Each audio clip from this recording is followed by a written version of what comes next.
ओम देवी कुष्माण्डायै नमः। सुरा संपूर्ण कलशं रुधिरात् पलुतमेव च दधाना हस्तपद्माभ्यां कुष्माण्डा शुभदास्तु मे। या देवी सर्वभूतेषु मां कुष्माण्डा रूपेण संस्थिता। नमस्तस्यै नमस्तस्यै नमस्तस्यै नमो नमः। वन्दे वाञ्छितकामार्थे चन्द्रार्धकृतशेखरां सिंहरूढा अष्टभुजा कुष्माण्डा यशस्विनीं भास्वर भानुनिभाम् अनाहत स्थितां चतुर्थ दुर्गा त्रिनेत्रां भास्वर भानुनिभाम् अनाहत स्थितां चतुर्थ दुर्गा त्रिनेत्रां कमण्डलु चाप बाण पद्म सुधा कलशचक्र गदा जपवटीधरां पटाम्बर परिधानां कमनीयां मृदु हास्या नानालङ्कारभूषितां मञ्जीरहार केयूर किङ्किणी रत्नकुण्डलमण्डितां प्रफुल्लवन्दनां चारुचिबुकां कान्तकपोलां तुगमकुचां कोमलाङ्गी स्मेरमुखी श्रीकटिं निम्ननाभिनितम्बनीं दुर्गतिनाशनी त्वं हि दरिद्रादिविनाशनीं जयं दाधनदा कुष्माण्डे प्रणमाम्यहम् जगन्माता जगत्कर्त्री जगदाधाररूपिणीं चराचरेश्वरी कुष्माण्डे प्रणमाम्यहम् त्रैलोक्यसुन्दरी त्वं हि दुःखशोकनिवारिणीं परमानन्दमयी कुष्माण्डे प्रणमाम्यहम् हंसरे मे शिरो पातु कुष्माण्डे भवनाशिनीं हसलङ्करीं नेत्रे च हसरोश्च ललाटकम् कौमारी पातु सर्वगात्रे वाराही उत्तरे तथा पूर्वे पातु वैष्णवी इन्द्राणी दक्षिणे मम दिग्विदिशु सर्वत्रैव कुम्भीजं सर्वदावतु। सुरा संपूर्ण कलशं रुधिरात् पलुतमेव च दधाना हस्तपद्माभ्यां कुष्माण्डा शुभदास्तु मे। या देवी सर्वभूतेषु मां कुष्माण्डा रूपेण संस्थिता। नमस्तस्यै नमस्तस्यै नमस्तस्यै नमो नमः। वन्दे वाञ्छितकामार्थे चन्द्रार्धकृतशेखरां सिंहरूढा अष्टभुजा कुष्माण्डा यशस्विनीं भास्वर भानुनिभाम् अनाहत स्थितां चतुर्थ दुर्गा त्रिनेत्रां भास्वर भानुनिभाम् अनाहत स्थितां चतुर्थ दुर्गा त्रिनेत्रां कमण्डलु चाप बाण पद्म सुधा कलशचक्र गदा जपवटीधरां पटाम्बर परिधानां कमनीयां मृदु हास्या नानालङ्कारभूषितां मञ्जीरहार केयूर किङ्किणी रत्नकुण्डलमण्डितां प्रफुल्लवन्दनां चारुचिबुकां कान्तकपोलां तुगमकुचां कोमलाङ्गी स्मेरमुखी श्रीकटिं निम्ननाभिनितम्बनीं दुर्गतिनाशनी त्वं हि दरिद्रादिविनाशनीं जयं दाधनदा कुष्माण्डे प्रणमाम्यहम् जगन्माता जगत्कर्त्री जगदाधाररूपिणीं चराचरेश्वरी कुष्माण्डे प्रणमाम्यहम् त्रैलोक्यसुन्दरी त्वं हि दुःखशोकनिवारिणीं परमानन्दमयी कुष्माण्डे प्रणमाम्यहम् हंसरे मे शिरो पातु कुष्माण्डे भवनाशिनीं हसलङ्करीं नेत्रे च हसरोश्च ललाटकम् कौमारी पातु सर्वगात्रे वाराही उत्तरे तथा पूर्वे पातु वैष्णवी इन्द्राणी दक्षिणे मम दिग्विदिशु सर्वत्रैव कुम्भीजं सर्वदावतु। सुरा संपूर्ण कलशं रुधिरात् पलुतमेव च दधाना हस्तपद्माभ्यां कुष्माण्डा शुभदास्तु मे। या देवी सर्वभूतेषु मां कुष्माण्डा रूपेण संस्थिता। नमस्तस्यै नमस्तस्यै नमस्तस्यै नमो नमः। वन्दे वाञ्छितकामार्थे चन्द्रार्धकृतशेखरां सिंहरूढा अष्टभुजा कुष्माण्डा यशस्विनीं भास्वर भानुनिभाम् अनाहत स्थितां चतुर्थ दुर्गा त्रिनेत्रां भास्वर भानुनिभाम् अनाहत स्थितां चतुर्थ दुर्गा त्रिनेत्रां कमण्डलु चाप बाण पद्म सुधा कलशचक्र गदा जपवटीधरां पटाम्बर परिधानां कमनीयां मृदु हास्या नानालंकार भूषितां मंजीरहार केयूर किंकिणी रत्नकुंडल मंडितां प्रफुल्ल वंदनाम चारु चिबुकां कांत कपोलां तुगम कुचां कोमलांगी स्मेरमुखी श्रीकटिं निम्न नाभि नितंबनीं दुर्गति नाशनी त्वं हि दरिद्रादि विनाशनीं जयं दाधनदा कुसुमाण्डे प्रणमाम्यहम् जगन्माता जगत्कर्त्री जगदाधाररूपिणीं चराचरेश्वरी कुसुमाण्डे प्रणमाम्यहम् त्रैलोक्यसुन्दरी त्वं हि दुःखशोकनिवारिणीं परमानन्दमयी कुसुमाण्डे प्रणमाम्यहम् हंसरे मे शिरो पातु कुसुमाण्डे भवनाशिनीं हसलङ्करीं नेत्रे च हसरोश्च ललाटकं कौमारी पातु सर्वगात्रे वाराही उत्तरे तथा पूर्वे पातु वैष्णवी इन्द्राणी दक्षिणे मम दिग्विदिशु सर्वत्रैव कुम्भीजं सर्वदावतु सुरा सम्पूर्णकलशं रुधिरात् पलुतमेव च दधाना हस्तपद्माभ्यां कुसुमाण्डा सुभदास्तु मे या देवी सर्वभूतेषु मा कुसुमाण्डा रूपेण संस्थिता नमस्तस्यै नमस्तस्यै नमस्तस्यै नमो नमः वन्दे वाञ्छितकामार्थे चन्द्रार्धकृतशेखरां सिंहरूढा अष्टभुजा कुसुमाण्डा यशस्विनीं भास्वर भानुनिभाम् अनाहत स्थितां चतुर्थ दुर्गा त्रिनेत्रां भास्वर भानुनिभाम् अनाहत स्थितां चतुर्थ दुर्गा त्रिनेत्रां कमण्डलु चाप बाण पद्म सुधा कलशचक्र गदा जपवटीधरां पटाम्बर परिधानां कमनीयां मृदु हास्या नानालंकार भूषितां मंजीरहार केयूर किंकिणी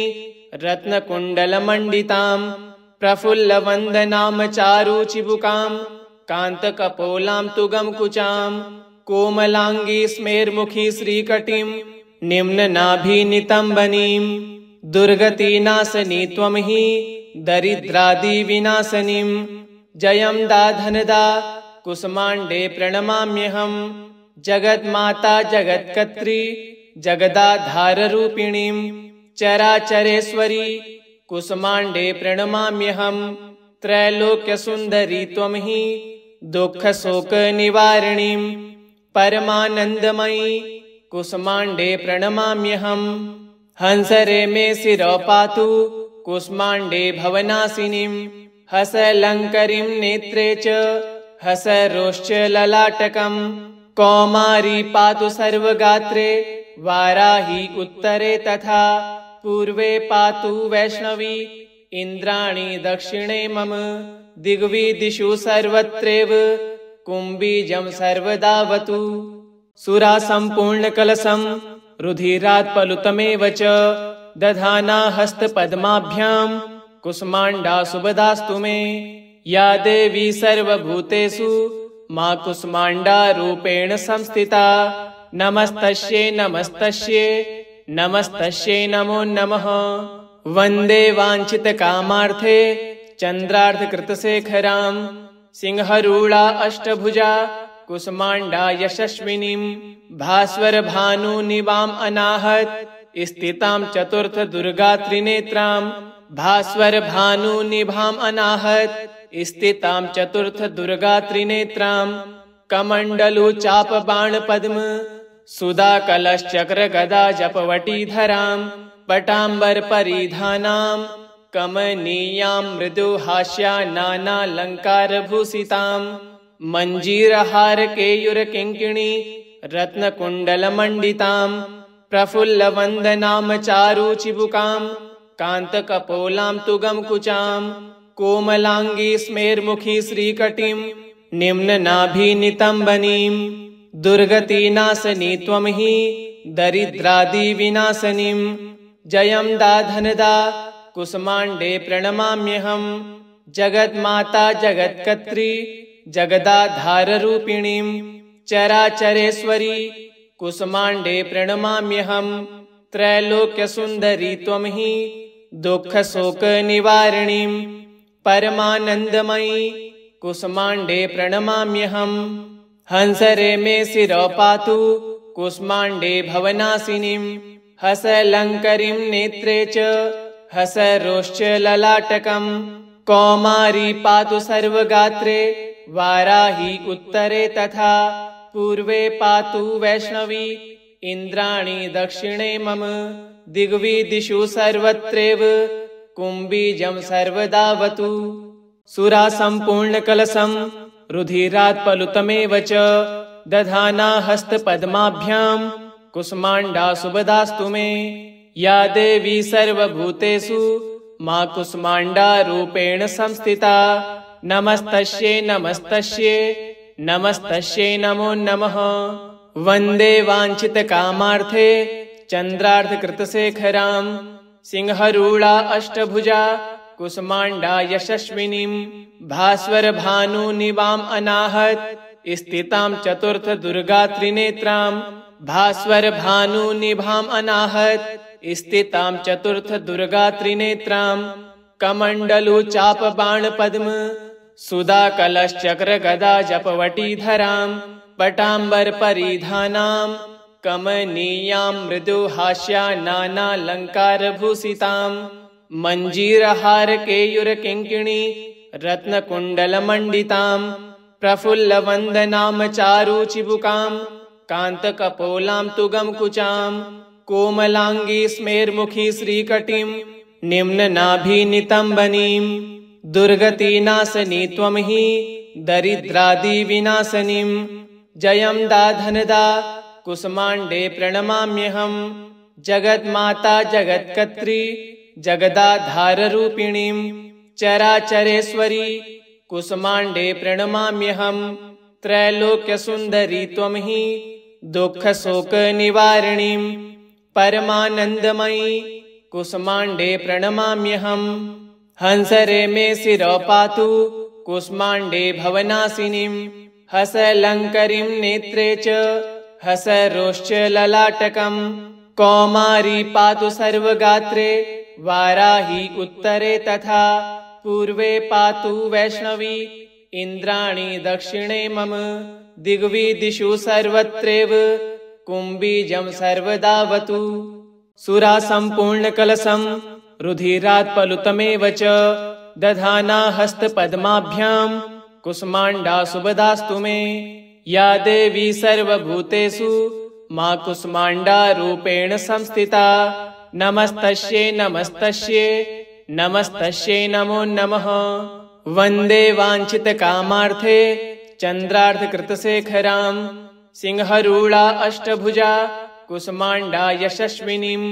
भास्वरभानुनिवाम् अनाहत स्थितां चतुर्थदुर्गा त्रिनेत्रां भास्वरभानुनिभाम् अनाहत स्थितां चतुर्थदुर्गा त्रिनेत्रां कमण्डलु चापबाणपद्म सुधाकलशचक्रगदा जपवटीधरां पटाम्बरपरिधानां कमनीयां मृदुहास्या नानालङ्कारभूषितां मञ्जीरहारकेयूरकिङ्किणी रत्नकुण्डलमण्डितां प्रफुल्लवन्दनां चारुचिबुकां कान्तकपोलां तुगमकुचां कोमलाङ्गी स्मेर्मुखी श्रीकटिं निम्ननाभिनितम्बनीं दुर्गतिनाशनी त्वं हि दरिद्रादिविनाशनीं जयं दाधनदा कुसुमाण्डे प्रणमाम्यहम् जगन्माता जगत्कर्त्री जगदाधाररूपिणीं चराचरेश्वरी कुसुमाण्डे प्रणमाम्यहम् त्रैलोक्यसुन्दरी त्वं हि दुःखशोकनिवारिणीं परमानन्दमयी कुसुमाण्डे प्रणमाम्यहम् हंसरे मे शिरो पातु कुसुमाण्डे भवनाशिनीं हसलङ्करीं नेत्रे च हसरोश्च ललाटकम् कौमारी पातु सर्वगात्रे वाराही उत्तरे तथा पूर्वे पातु वैष्णवी इन्द्राणी दक्षिणे मम दिग्विदिषु सर्वत्रैव कुम्भीजं सर्वदावतु सुरा सम्पूर्णकलशं रुधिरात् पलुतमेव च दधाना हस्तपद्माभ्यां कुष्माण्डा सुभदास्तु मे या देवी सर्वभूतेषु मा कुष्माण्डा रूपेण संस्थिता नमस्तस्यै नमस्तस्यै नमस्तस्यै नमो नमः वन्दे वाञ्छितकामार्थे चन्द्रार्धकृतशेखरां सिंहरूढा अष्टभुजा कुष्माण्डा यशस्विनीं भास्वरभानुनिवाम् अनाहत स्थितां चतुर्थ दुर्गा त्रिनेत्रां भास्वरभानुनिभाम् अनाहत स्थितां चतुर्थ दुर्गा त्रिनेत्रां कमण्डलु चाप बाण पद्म सुधा कलशचक्र गदा जपवटीधरां पटाम्बर परिधानां कमनीयां मृदु हास्या नानालङ्कारभूषितां मञ्जीरहार केयूर किङ्किणी रत्नकुण्डलमण्डितां प्रफुल्लवन्दनां चारुचिबुकां कान्तकपोलां तुगमकुचां कोमलाङ्गी स्मेर्मुखी श्रीकटिं निम्ननाभिनितम्बनीं दुर्गतिनाशनी त्वं हि दरिद्रादिविनाशनीं जयं दाधनदा कुष्माण्डे प्रणमाम्यहं जगन्माता जगत्कर्त्री जगदाधाररूपिणीं चराचरेश्वरी कुष्माण्डे प्रणमाम्यहं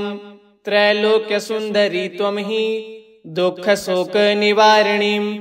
परमानन्दमयी कुष्माण्डे प्रणमाम्यहं हंसरे मे शिरो पातु कुष्माण्डे भवनाशिनीं हसलङ्करीं नेत्रे च हसरोश्च ललाटकं कौमारी पातु सर्वगात्रे वाराही उत्तरे तथा पूर्वे पातु वैष्णवी इन्द्राणी दक्षिणे मम दिग्विदिषु सर्वत्रैव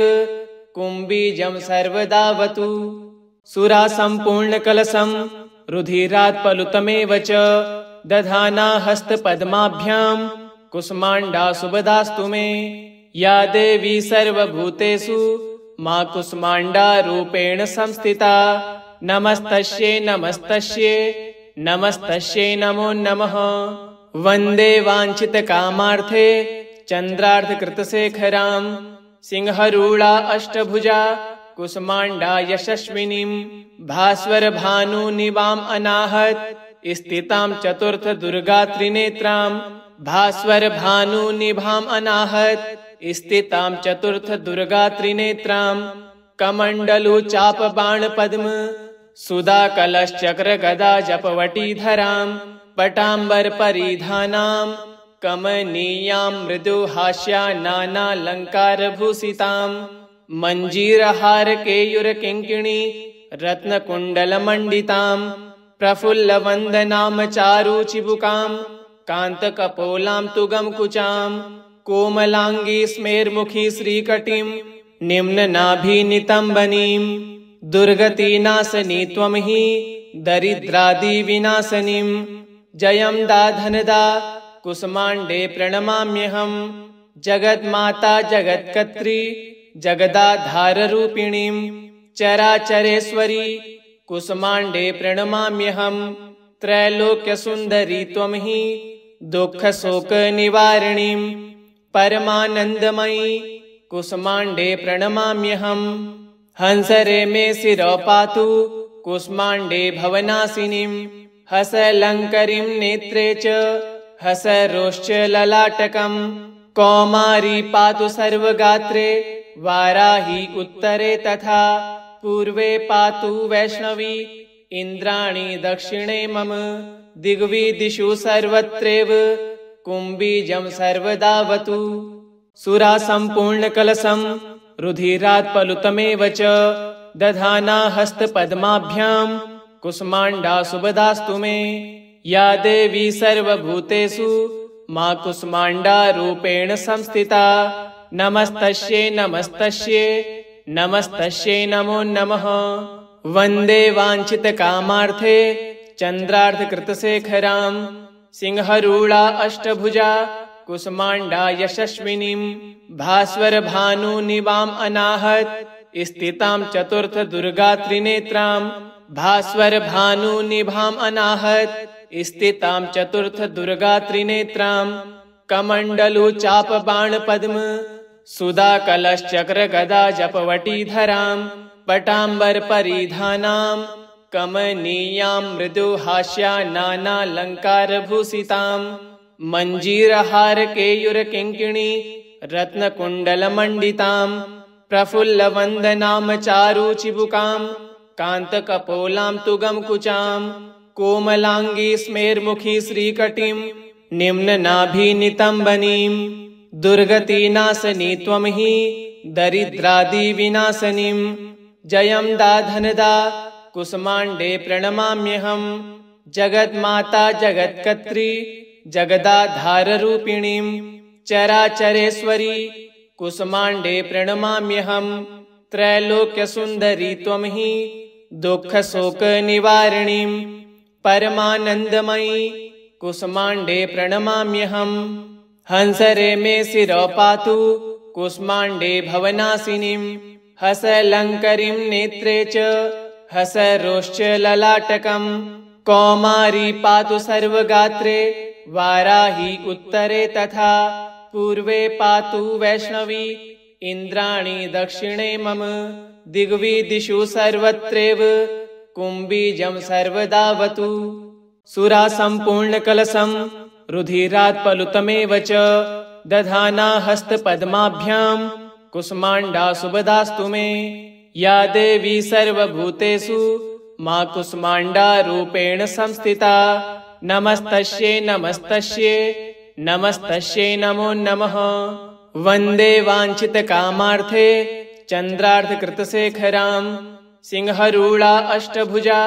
कुसुमाण्डा यशस्विनीं भास्वर भानुनिवाम् अनाहत स्थितां चतुर्थ दुर्गा त्रिनेत्रां भास्वर भानुनिभाम् अनाहत स्थितां चतुर्थ दुर्गा त्रिनेत्रां कमण्डलु चाप बाण पद्म सुधा कलशचक्र गदा जपवटीधरां पटाम्बर परिधानां कमनीयां मृदु हास्या नानालंकार भूषितां मंजीरहार केयूर किंकिणी रत्नकुण्डलमण्डितां प्रफुल्ल वन्दनां चारु चिबुकां कान्तकपोलां तुगमकुचां कोमलांगी स्मेरमुखी श्रीकटिं निम्ननाभिनितम्बनीं दुर्गतिनाशनी त्वं हि